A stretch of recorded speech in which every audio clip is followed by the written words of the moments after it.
ہم میں سے اب تقریباً لوگ وہ ہیں جو مسلمان پتہ ہے کیوں ہوئے ہیں کہ ماں باپ مسلمان تھے, پیدا ہوئے مسلمان گھرانے میں تو مسلمان ہو گئے. مسلمان بننے کے لیے کوئی اسٹرگل تو کی نہیں, کوشش تو کی نہیں, خود ہی خود مسلمان ہو گئے نا, اللہ نے مہربانی کی, ماں باپ مسلمان تھے.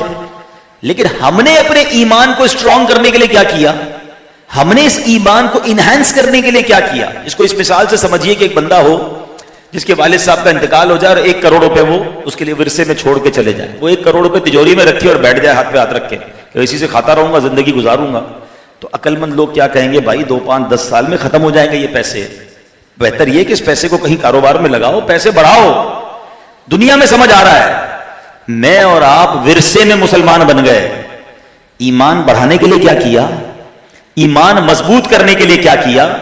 یعنی ہم تو تجوری میں ایمان رکھ کے بیٹھے رہے کہ بس ہے نا مسلمان. بھائی مسلمان ہونے کے بعد ہم نے اور ایمان کے لیے کیا سیکھا کہ بھائی کن چیزوں سے ایمان مضبوط ہوتا ہے, قرآن کیا کہتا ہے, حدیث کیا کہتی ہے.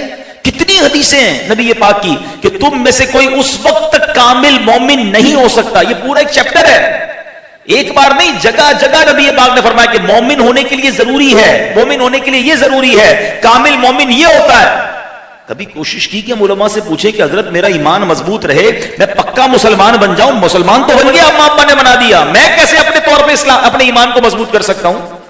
قرآن پاک کی ایک آیت ہے جس کا جز ہے یا ایھا الذین آمنوا آمنوا, اے ایمان والو ایمان رکھو. اب یہ علماء نے بحث کی کہ ایمان والے تو ہیں, پھر یہ آگے پھر آمنو کیوں کہا گیا؟ اس کا مطلب یہ کہ کلمہ تو پڑھ لیا, اب اس کے تقاضے بھی پورے کرو, ایمان کو مضبوط کرو. اصل میں ایمان مضبوط نہ ہونے کی وجہ سے نقصان پتہ کیا ہو رہا ہے؟ مسلمان تو ہیں مگر کیوں مسلمان ہیں؟ ایمان کی شرائط کیا ہے؟ کن چیزوں کے بارے میں ہم نے جناب بات نہیں کرنی ورنہ ایمان سے باہر ہو سکتے ہیں؟ کون کون سے عقائد مضبوط ہونے چاہیے؟ پڑھا ہی نہیں, سیکھا ہی نہیں.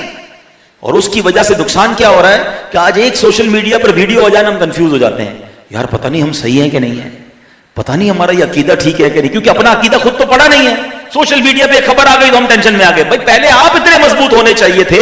مثال کے طور پہ آپ کو کوئی کہے کہ آپ مثال کے طور پہ بہادر آباد میں رہتے ہیں اور آپ کے بارے میں کوئی ویڈیو بنا دے کہ بھائی یہ بندہ ڈیفینس میں رہتا ہے, تو آپ کیا کریں گے؟ ہنسنا شروع کر دیں گے, بے وقوف کو پتہ ہی نہیں ہے میں کدھر رہتا ہوں, کیونکہ آپ کو 100% شیور ہے نا کہاں رہتے ہیں. ٹھیک ہے, آپ 3 بھائی بہن ہیں, کوئی آ کر کہ اس کے 15 بھائی بہن ہیں, آپ پھر ہنسنا شروع کر دیں گے بے وقوف آدمی, اس کو کیا پتا ہم 3 ہیں, غلط بات کر رہا ہے, بند کرو, بیکار آدمی ہے. Because you are dead sure, you know about yourself. اسی طرح مجھے اپنے ایمان کے بارے میں پتا ہونا چاہیے تھا, اپنے عقائد کے بارے میں پتا ہونا چاہیے تھا. کوئی آ کے بات کرے, بندہ بولے بے وقوف آدمی, اس کو پتا کیا ہمارا عقیدہ کیا ہے, ہمارا دین کیا کہتا ہے, قرآن کیا کہتا ہے, حدیث کیا کہتا ہے, پتا کچھ نہیں ہمیں, نہ ہم نے اس کو سمجھنے اور سیکھنے کی کوشش کی, اور سارا دن کنفیوز. ہمیں لوگ ویڈیو بھیج رہے ہوتے ہیں, حضرت اس کے بارے میں بتائیں. یار آپ کو یہ بھی نہیں پتا صدیوں سے مسلمان کس طرح وتر کی نماز پڑھ رہے ہیں, ایک ویڈیو آ جائے سارے کنفیوز, پتہ نہیں ہم وتر صحیح پڑھ رہے ہیں نہیں پڑھ رہے. بھائی حدیثیں بہت ساری ہیں, روایتیں بہت ساری ہیں, مگر علماء نے اس میں صحیح احادیث نکالی, اس سے مسائل کا استنباط کیا, پورا فقہ ڈیولپ کیا. فقہ حنفی پر ہم عمل کرنے والے ہیں, تو ایسا تھوڑی ہے کہ فقہ شافعی والے کے پاس دلائل نہیں ہے, فقہ حنبلی والوں کے پاس دلائل نہیں ہے, فقہ مالکی سب کے پاس دلائل ہیں, حدیثیں ہیں, آیتیں ہیں, روایتیں ہیں. انہوں نے اپنے طور پر اپنے فقہ کو مرتب کیا. ہمارے امام جو ان سب سے افضل امام ہیں, امام اعظم ابو حنیفہ نے فقہ کو مرتب کیا. دنیا بھر میں کروڑوں لوگ حنفی ہوئے, لاکھوں علماء ان کے مقلد ہوئے, اور آج جناب کوئی ایک چھوٹا سا کلپ آتا ہے, ہمارے لوگ پریشان ہو جاتے ہیں, یار یہ بھی تو روایت ہے, یہ بھی تو حدیث ہے, ہم ٹھیک کر رہے ہیں غلط کر رہے ہیں, اتنے کمزور ہو یار. تو یہ وہی والی بات ہے کہ دین سیکھنے کا ٹائم نہیں, قرآن پڑھنے کا ٹائم نہیں, حدیث سیکھنے کا ٹائم نہیں. دنیا بھر کی پوسٹیں پڑھ رہے ہوں گے, روزانہ کتنے گھنٹے موبائل پر گزرتے ہیں یار, روز کی 3-4 آیتیں ہی پڑھ لیتے. تو آج میں یہ کہہ رہا ہوتا تو آپ ہاتھ اٹھاتے, حضرت پورا قرآن پڑھ لیا ہم نے تفسیر کے ساتھ, 3 بار پڑھ لیا ہے. پڑھ لیا تو سبحان اللہ, بہت اچھی بات ہے, ضروری تھا پڑھنا. اور جس نے نہیں پڑھا وہ سوچے کہ میں اپنے ساتھ کر کے آ رہا ہوں, اب تو مرنے کا ٹائم آ گیا, کتنا جیئیں گے؟ کیا بغیر قرآن سیکھے دنیا سے جائیں گے؟ نبی پاک کے پاس صحابی آئے, پیارے آقا نے سب سے پہلے حکم کیا دیا؟ قرآن سکھاؤ. اب قرآن کی کلاس لگی, آئے ہائے, پڑھانے والے صحابی رسول ہوں تو سورہ زلزال انہوں نے اس کی تعلیم دی. آئے ہائے, قرآن کی یہ سورت ضرور پڑھیے گا.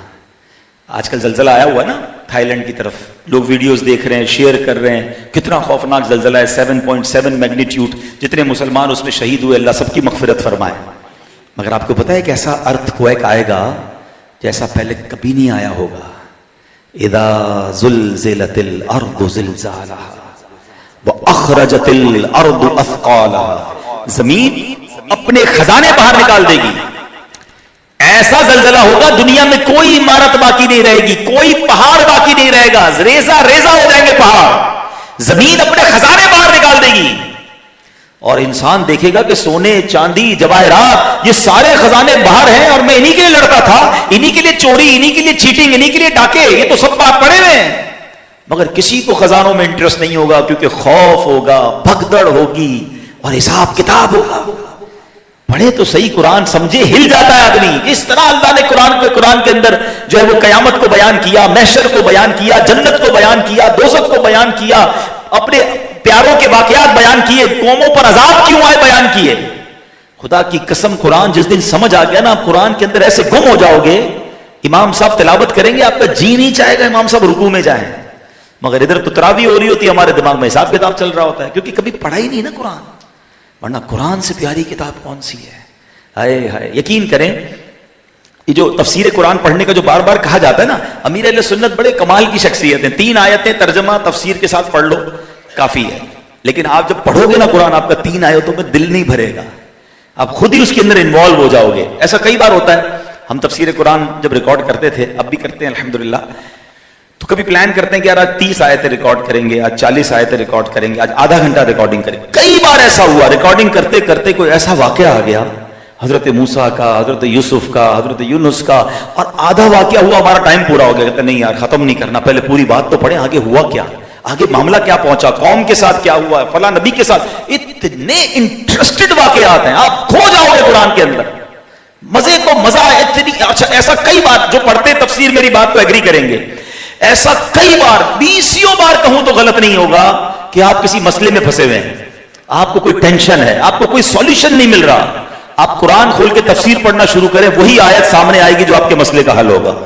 آپ کو گویا قرآن حل دے رہا ہوگا، قرآن پیغام دے رہا ہوگا کہ اے میرے بندے گھبرانا نہیں، اللہ بخشنے والا مہربان ہے، اللہ اپنے نیک بندوں کو آزماتا ہے. ارے سبحان اللہ، ایسا لگتا ہے کہ میں جس پرابلم میں تھا میں نے قرآن کھولا، مجھے قرآن سے میرا جواب مل گیا.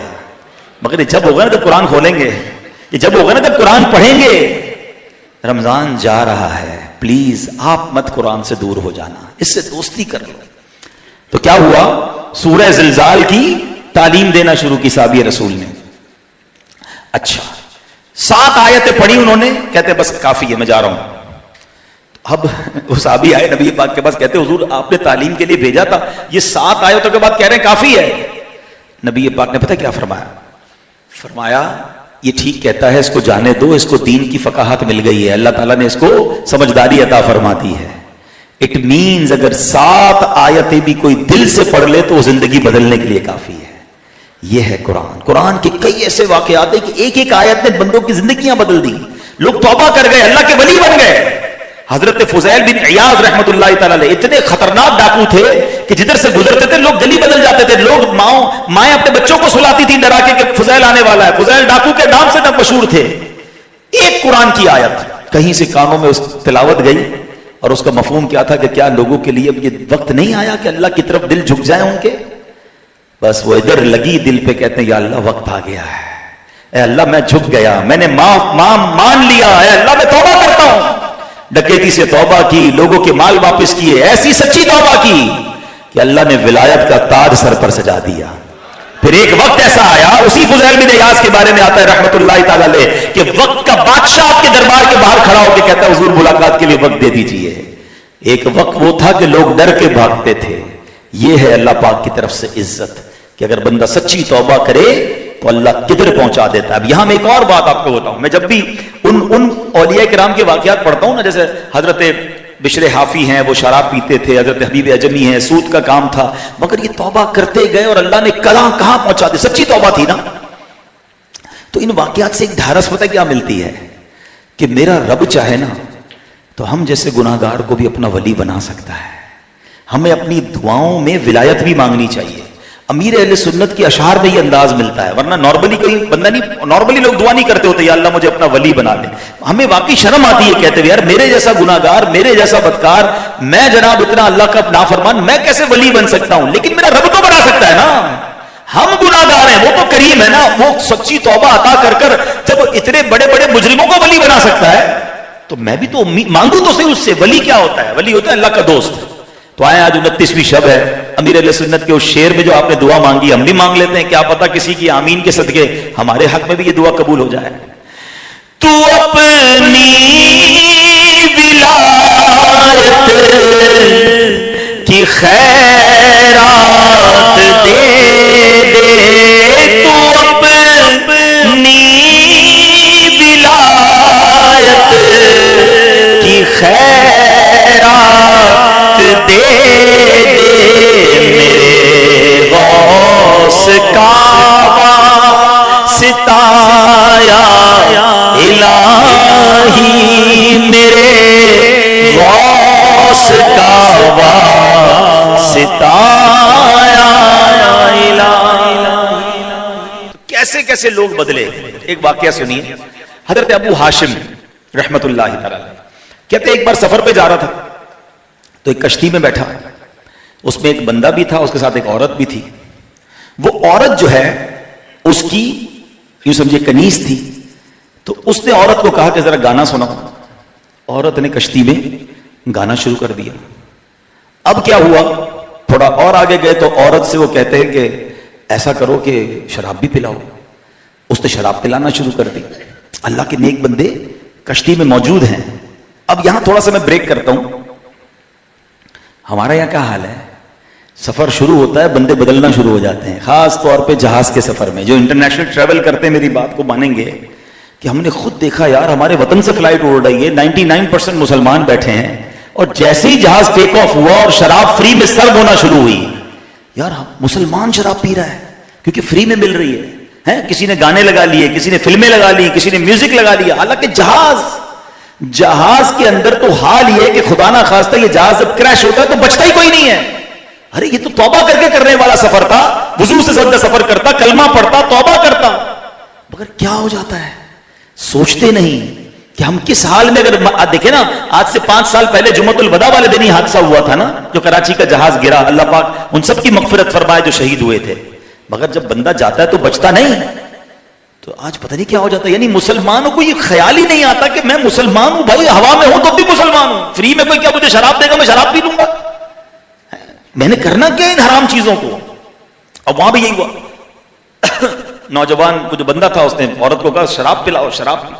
اب جب وہ شراب وراب پی لی اس نے تو حضرت ابو ہاشم کی طرف دیکھ کر کہتا ہے آپ کے پاس بھی کوئی گانا ہے تو آپ بھی سنائیں.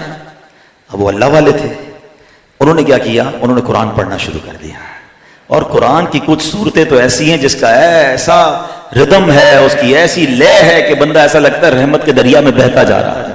اب انہوں نے قرآن پاک کی سورت کون سی سلیکٹ کی, سورہ تکویر, جس کے بارے میں آتا ہے جس کو اپنی آنکھوں سے دیکھنا ہو قیامت کیسے طاری ہوگی, وہ سورہ انشقاق, سورہ تکویر, سورہ انفطار کی تلاوت کرے, ترجمہ پڑھے.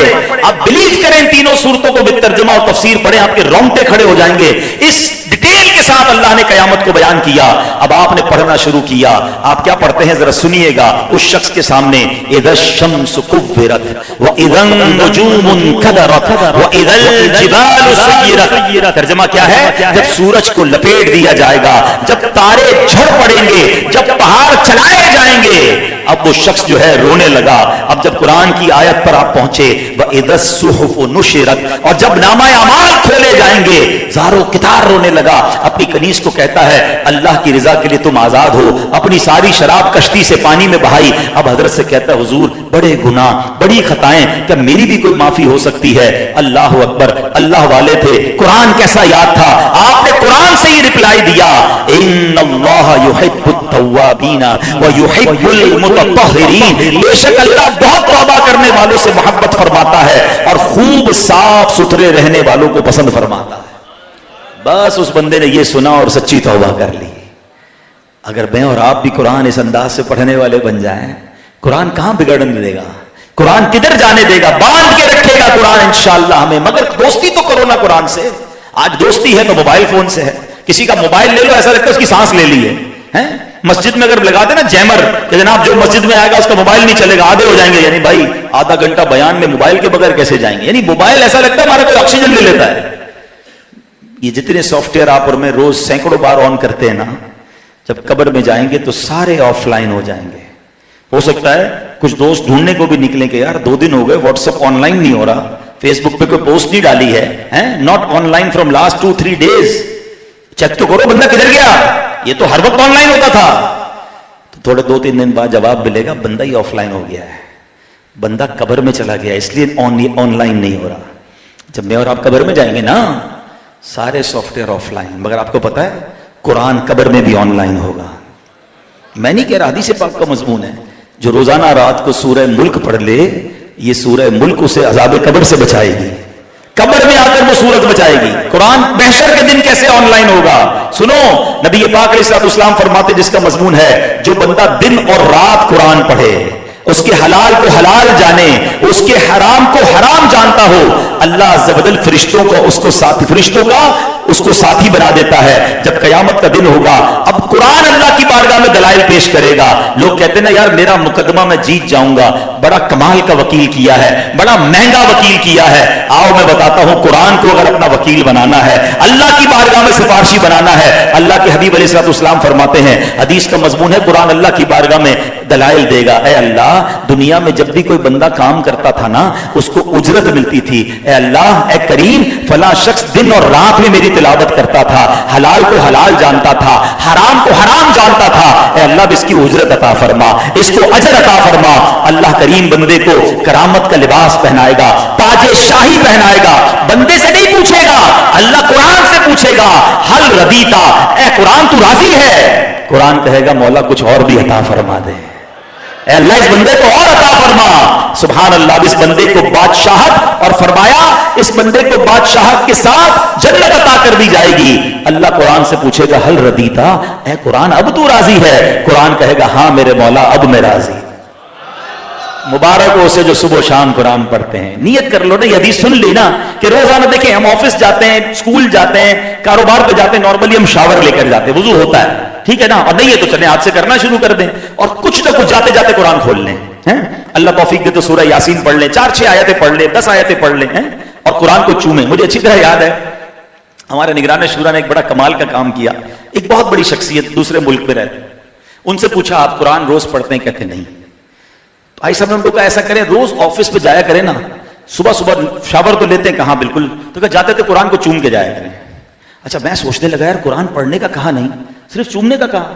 تھوڑے دنوں بعد اس شخصیت نے بتایا, کہا یار آپ نے کمال کا فارمولا دیا. میں 3-4 دن تو چوم کے گیا, پھر سوچا یار بغیر پڑھے جا رہا ہوں, تو اب میں روز کچھ نہ کچھ پڑھنے لگ گیا. قرآن کی اپنی اٹریکشن ہے, آپ قرآن کو ہاتھ تو لگاؤ, پڑھ لو, قرآن کو دوستی تو کرو نا. چلے آپ 2-3 آیتوں سے صبح کریں. حدیث میں کیا فرمایا, دن اور رات میں قرآن پڑھنے والا قرآن وکیل بن جائے گا, قرآن اللہ سے بخشش کروائے گا. اور سبحان اللہ رات کو سورہ ملک پڑھ لیا کریں. اگر میں اور آپ یہ فارمولا بنا لینا کہ میں دن میں آفس, کاروبار, گھر سے نکلنے سے پہلے کچھ نہ کچھ قرآن پڑھوں گا, اور رات سونے سے پہلے کچھ نہ کچھ قرآن پڑھوں گا, انشاءاللہ قرآن سے دوستی ہو جائے گی. اور پھر قرآن کو سمجھنا شروع کریں. تلاوت اپنی جگہ, انڈرسٹینڈنگ آف قرآن, ایک ایک آیت میں خزانے ہیں, ایک ایک آیت میں کیا کیا نہیں ہے. میں نے ایک بڑی پیاری بات پڑھی سوشل میڈیا پہ, کسی نے لکھا, بڑی پیاری بات لگی مجھے. اچھی باتیں اچھی ہوتی ہیں لیکن لوگ الٹی سیدھی باتیں بھی پڑھ رہے ہوتے ہیں. اس نے لکھا کہ جناب دنیا میں ایسی بہت ساری چیزیں ہیں جس کا نام لو تو منہ میں پانی آ جاتا ہے, یعنی اس کے نام میں امپیکٹ ہے, آپ کی باڈی پر وہ امپیکٹ کر رہا ہوتا ہے. فرمایا جب دنیا کی چیزوں کے نام میں اتنا امپیکٹ ہے تو جو اللہ اللہ اللہ کرتا رہے, تلاوت قرآن کرے, بے شک وہ پڑھتا رہے گا, اس کے دل میں نور داخل ہو جائے گا. صرف نام الہی میں کیا کیا امپیکٹ موجود ہے اور کیا کیا برکتیں ملتی ہیں. اور پھر جو انڈرسٹینڈ کرے, آپ اگر ڈیپتھ آف قرآن سمجھنا چاہیں نا تو قرآن سے پوچھیں. قرآن کہتا ہے اگر ہم اس قرآن کو کسی پہاڑ پر نازل کرتے تو پہاڑ خشیت الہی کی وجہ سے ریزہ ریزہ ہو جاتا. پھر کون سی جگہ باقی بچی؟ نبی پاک کے دل اقدس کو اللہ نے یہ طاقت دی اور سینہ مصطفیٰ پر قرآن کو نازل کیا گیا. قرآن کی اپنی ہیبت ہے, قرآن کی اپنی طاقت ہے. 2-4-6 آیتیں پڑھ کر سمجھنے لگو گے, آپ فیل کریں گے کہ اندر کچھ داخل ہو رہا ہے, نور داخل ہو رہا ہے, برکتیں مل رہی ہیں. تو چلے پہلی نیت یہ ہو گئی کہ رمضان کا تحفہ کیا لینا ہے کہ انشاءاللہ روز قرآن پڑھیں گے انشاءاللہ. اب دوسرا تحفہ قرآن رمضان کا, جو ماشاءاللہ 5 وقت ہم نے نماز پڑھی ہے. میں نمازیوں سے بات کر رہا ہوں, ماشاءاللہ مجھے بہت حسن ظن ہے کہ آپ میں سے کسی کی رمضان میں کوئی نماز قضا نہیں ہوئی ہوگی ماشاءاللہ.